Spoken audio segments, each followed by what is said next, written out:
नमो नमः। एक बार आपका फिर से स्वागत है हमारे YouTube चैनल संस्कृत पॉइंट पर। आज हम जिस विषय पर बात करेंगे वह है उत्तरराम चरित्र की श्लोक संख्या 21 से 25 तक का सरल हिंदी अनुवाद। चलिए शुरू करते हैं।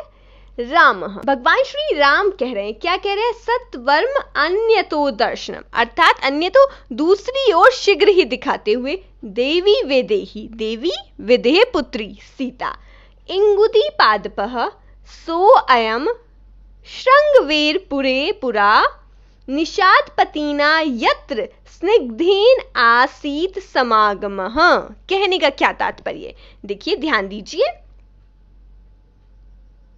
श्रृंगवेरपुरे, श्रृंगवेरपुरे से क्या तात्पर्य? यहाँ पर श्रृंगवेरपुरे अर्थात श्रृंगवेरपुर क्या है? ये श्रृंगवेरपुर नामक गुह नगर में, अयम स, यह वह, इंगुदी पादपः, पादप अर्थात वृक्ष और इंगुदी अर्थात इंगुदी का वृक्ष। इंगुदी का तात्पर्य होता है हिंगोट का वृक्ष।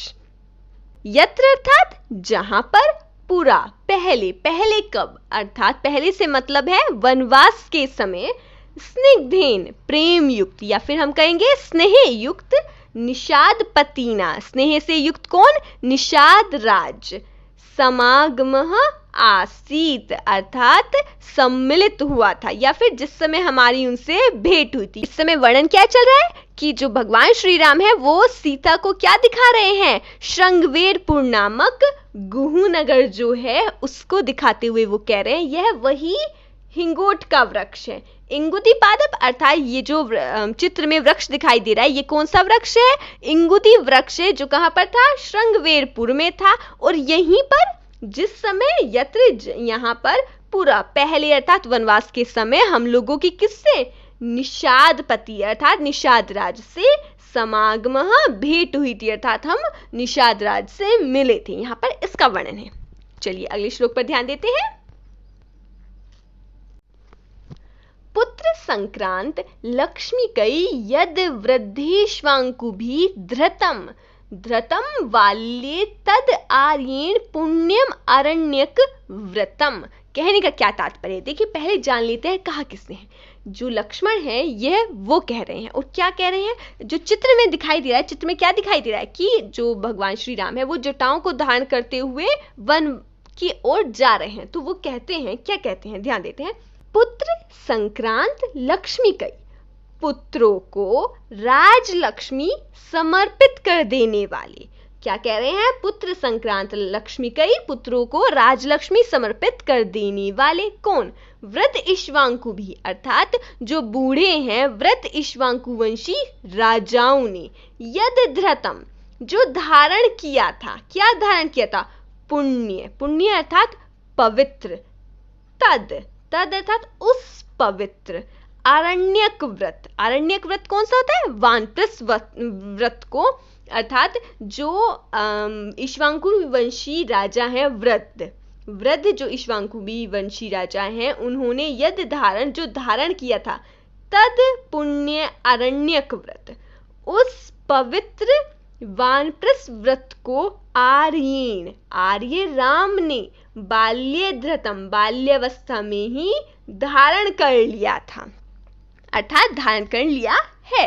कहने का क्या तात्पर्य है? वो चित्र में देख रहे हैं कि जो राम है वो जटाओं को धारण कर कर कहां पर जा रहे हैं? वन की ओर जा रहे हैं। और जैसा कि हम सभी जानते हैं कि जो वृद्ध होते हैं राजा, वो अपनी राजलक्ष्मी देने के बाद क्या करते हैं? राजलक्ष्मी अपने पुत्रों को सौंप देते हैं और फिर आरण्यक व्रत का पालन करने के लिए वानप्रस्थ अर्थात वन की ओर प्रस्थान करते हैं। तो वो कह रहे हैं कि आर्य तो बाल्यावस्था में ही उस पुण्य अर्थात पवित्र वानप्रस्थ व्रत को धारण कर लिया था। आर्य ने, भगवान श्री राम ने क्या किया? उसी वानप्रस्थ व्रत को बाल्यावस्था में धारण कर लिया। यदि परीक्षा में आ जाए धृतम बाल्ये तद आर्येण, आर्येण से क्या तात्पर्य? तो आर्येण यहाँ पे किसके लिए है? राम के लिए है। और पंक्ति कह कौन रहे हैं? लक्ष्मण कह रहे हैं ये बात। चलिए अगले श्लोक पर ध्यान देते हैं। एक बार फिर से बता देते हैं कहने का क्या तात्पर्य है। पुत्रों को राजलक्ष्मी समर्पित कर देने वाले व्रत इक्ष्वाकु भी क्या? राजाओं ने यद धृतम जो धारण किया था, तद पुण्य उस पवित्र अरण्य व्रतम, अर्थात वानप्रस्थ व्रत को आर्यन भगवान मतलब जो आर्य राम हैं उन्होंने धृतम बाल्ये अर्थात बाल्यावस्था में ही धारण किया है। चलिए अगले श्लोक पर ध्यान देते हैं। ध्यान दीजिए, तुरग विच्य व्यगान उर्विभिदः, यहाँ पर संधि विच्छेद हुआ है, उर्विभिदः सगरार्धवरे अर्थात सगर अध्वरे कपिल महसा रोषात प्लुष्टान पितुः च पितामहान अगणित तनुतापः तपत्वा तपांसि भगीरथो भगवती तव स्पृष्टान अदभि चिरात उदितीतरत। यहां पर देखिए संधि विच्छेद कितना हुआ, स्पृष्टान, फिर है अदभि, फिर है हमारा चिरात और फिर यहां पर है उदितीतरत। ठीक है, चलिए इसका हिंदी अनुवाद देखते हैं। भगवती, भगवती अर्थात यहाँ पर पहले ये बता देते हैं हम क्या हो रहा है। भगवान श्री राम कह रहे हैं और क्या कह रहे हैं, वो माँ जो गंगा है उनको प्रणाम करके अब उनका परिचय देते हुए कह रहे हैं भगवती। भगवती, भगवती से क्या तात्पर्य, हे भगवती ऐश्वर्यशाली देवी। भगीरथ अर्थात भगीरथ कौन है, हमारे पूर्वज हैं, इस नाम के राजा ने, किस नाम के राजा ने, भगीरथ नाम के राजा ने। अगणित तनु तापः, अगणित अर्थात जो गिने नहीं जा सकते, या हम कह सकते हैं तनुताप शारीरिक कष्टों की चिंता, अगणित अर्थात चिंता ना करने वाले होकर, तपांसी तपत्वा तपस्या करके, तव स्पृष्टान अदभि, तव अर्थात तुम्हारे अर्थात गंगा के, तुम्हारे अदभि स्पृष्टान जल से स्पृष्ट हुए अर्थात तुम्हारे जल से छुए हुए, सगर अध्वरे अर्थात महाराज जो सगर हैं उनके यज्ञ में, तुरग विच्य व्यगान, तुरग अर्थात घोड़ा और उसको खोजने में तत्पर। अब कौन से घोड़े को खोजने में तत्पर है, जिसको इंद्र ने यज्ञ से चुरा लिया था, अश्व, जो अश्वमेध यज्ञ था उसमें से इंद्र ने उस अश्व को अपहरण कर लिया था, उस अश्व का, तो उस अश्व को ढूंढने में तत्पर। उर्विभिद, उर्वी अर्थात पृथ्वी को, भिद अर्थात खोदने वाले, ठीक है ध्यान दीजिए, पृथ्वी को खोदने वाले।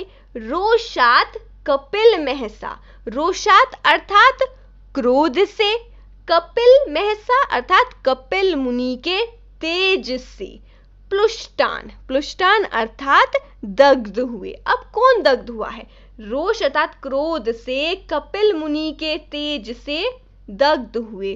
पितुः च पितामहान अर्थात पिता दिलीप के पितामह, पितामह कौन से हैं, सगर पुत्रों के, सगर पुत्र कितने थे, 60,000 पुत्र थे उनकी, तो पितामह, पितुः च पितामहान अर्थात पिता दिलीप के पिता महों का। चिरात उदितीतरत, चिरात अर्थात बहुत लंबे समय के बाद, उदितीतरत अर्थात उद्धार किया था। देखिए भावार्थ समझने का प्रयास कीजिए। भावार्थ यह कि भगवती माँ गंगा जो है उनका परिचय देते हुए राम कह रहे हैं कि हे गंगा माँ, आपको हमारे जो पूर्वज थे भगीरथ नाम के, वो अपने अगणित तनुताप अर्थात अपने शारीरिक जो कष्ट थे उनकी चिंता ना करते हुए, ना करने वाले बनकर, तपांसी तपत्वा, कैसा तप करके, बहुत अधिक तप करके आपको क्या है वो पृथ्वी पर लाए थे। मत्स्य लोक से इनडायरेक्टली इसका अर्थ है कि वो आपको पृथ्वी पर लाए थे और फिर आपके जल से स्पृष्ट होकर, तब जिस समय फिर आप क्या है मृत्युलोक से पृथ्वी पर आई और फिर आपके जल से अदभि स्पृष्टान, आपके जल से स्पृष्ट होकर के क्या हुआ था, जो कपिल मुनि के तेज से भस्म हो गए थे। कौन भस्म हो गए थे, सगर के 60,000 पुत्र, उनका भगीरथ ने उद्धार किया था बहुत लंबे समय के बाद। यहां पर कहने का यह तात्पर्य था। ध्यान रखने वाला श्लोक है, यह बहुत बार आता है। यदि आप एमए की परीक्षा के लिए वीडियो देख रहे हैं तो ये बहुत इंपॉर्टेंट श्लोक है, थोड़ा कठिन लगता है परंतु बहुत महत्वपूर्ण श्लोक है, ध्यान रखिएगा। और यदि आप कॉम्पिटिटिव एग्जाम की तैयारी कर रहे हैं तो इससे प्रश्न आ जाते हैं, जैसे कि सगर के कितने पुत्र थे? 60,000 पुत्र थे। भगवती अर्थात माँ गंगा को पृथ्वी पर कौन लाए थे? भगीरथ लेकर आए थे। किसके क्रोध से 60,000 पुत्र सगर अद्रेत सगर का यज्ञ है, किसके क्रोध से 60,000 पुत्र जो सगर के थे वो भस्म हो गए थे? कपिल मुनि के रोष से। ये प्रश्न हैं जो आपको श्लोक से ध्यान रखने होते हैं। जब इसमें आप श्लोक का हिंदी अनुवाद कर रहे हैं तो आपको ध्यान रखना चाहिए कि उसमें क्या क्या प्रश्न बन रहे हैं जो परीक्षाओं में आ सकते हैं। चलिए अगले श्लोक पर ध्यान देते हैं। जितना अधिक श्लोक ऊपर जो गया है वो था उससे भी अधिक ये है और बहुत सरल भी है। देखिए श्लोक वक्ता कौन है? भगवान श्री राम। क्या कह रहे हैं? इतानी तानी गिरी निर्झरिणी तटेषु वेखानस आश्रित तरुणी तपोवनानि येषु अतिथे परमा यमिनो भजन्ते निवार्म उष्टि पचना ग्रहिणो ग्रहाणी। कहने का क्या तात्पर्य? बहुत ही सुंदर श्लोक है। और किसमें लिखा गया है? ये वसंत तिलका छंद में है। देखिए क्या कह रहे हैं भगवान श्री राम। इस समय क्या है? एक वन का जो चित्रण है उसे प्रस्तुत कर रहे हैं मां सीता के समक्ष। ध्यान देते हैं अनुवाद क्या है। गिरि निर्झरिणी तटेषु, गिरि नदी पर्वतीय, निर्झरिणी तटेषु अर्थात नदियों के किनारों पर, पर्वतीय नदियों के किनारों पर। गिरि पर्वत, निर्झरिणी अर्थात नदियों के, तटेषु अर्थात किनारों पर। सप्तमी विभक्ति है इसलिए। तो क्या हुआ? पर्वतीय नदियों के किनारों पर, वेखानस आश्रित तरुणी अर्थात वानप्रस्थश्रमियों द्वारा आश्रित वृक्षों वाले। कैसे? जो वानप्रस्थ श्रमी हैं उनके द्वारा आश्रित हैं ऐसे वृक्षों वाले। एतानी तानी तपोवनानी अर्थात ये वे तपोवन हैं। ध्यान दीजिएगा क्या कह रहे हैं कि ये वे तपोवन हैं, यानी कि तपोवन का वर्णन चल रहा है। येषु जिनमें, अतिथे परमा अर्थात अतिथि सत्कार परायण, अतिथि सत्कार करने वाले। आगे क्या कह रहे हैं? निवार उष्टि पचना। निवारम उष्टि पचना से क्या मतलब है यहाँ पे? कि जो एक मुट्ठी भर निवार धान पकाने वाले हैं। आगे क्या कह रहे हैं? यमीनः, कौन है वो? अहिंसा आदि जो यम का पालन करने वाले हैं। ग्रहिणो ग्रहाणी भजन्ते, गृहस्थ जन अपने घरों में निवास करते हैं। एक बार फिर से हिंदी अनुवाद समझा देते हैं हम आपको। कहने का क्या तात्पर्य था कि पहाड़ी नदियों के किनारों पर ये वो वन मतलब वृक्ष, तरुणी अर्थात वृक्ष, जो किनके द्वारा आश्रित है? वैखानस अर्थात वानप्रस्थ जनों से सेवित वृक्षों वाले। इतानी तानी तपोवनानी, ये वो तपोवन है जहां पर कैसे? यम धर्म का पालन करने वाले, एक मुट्ठी निवार पकाकर खाने वाले और अतिथि सत्कार में तत्पर रहने वाले गृहस्थ जन निवास करते हैं। कहने का तात्पर्य यहाँ पर यह था। ध्यान रखिएगा ये जो श्लोक है इसमें कौन सा छंद है? अभी आपको बताया था वसंत तिलका छंद है। और वसंत तिलका का लक्षण क्या होता है? वसंत तिलका तबझा जगऊगा। कहने का क्या मतलब है? तगड़, फिर क्या आता है? फिर आता है भगड़, फिर जगड़ और एक और बार जगड़, और साथ में क्या होते हैं? 2 गुरु होते हैं। अंत में कुल कितने वर्ण होते हैं? 14 वर्ण होते हैं। ध्यान रखिएगा। उम्मीद करते हैं आपको सभी श्लोक अच्छे से समझ में आएंगे। यदि आपको कोई प्रश्न हो तो आप हमसे कमेंट बॉक्स में पूछ सकते हैं और चाहे तो आप हमारे टेलीग्राम ग्रुप संस्कृत पॉइंट से भी जुड़ सकते हैं। वीडियो को शेयर करना बिल्कुल नहीं भूलिएगा। आपका दिन शुभ हो। हमसे जुड़ने के लिए आपका बहुत बहुत धन्यवाद।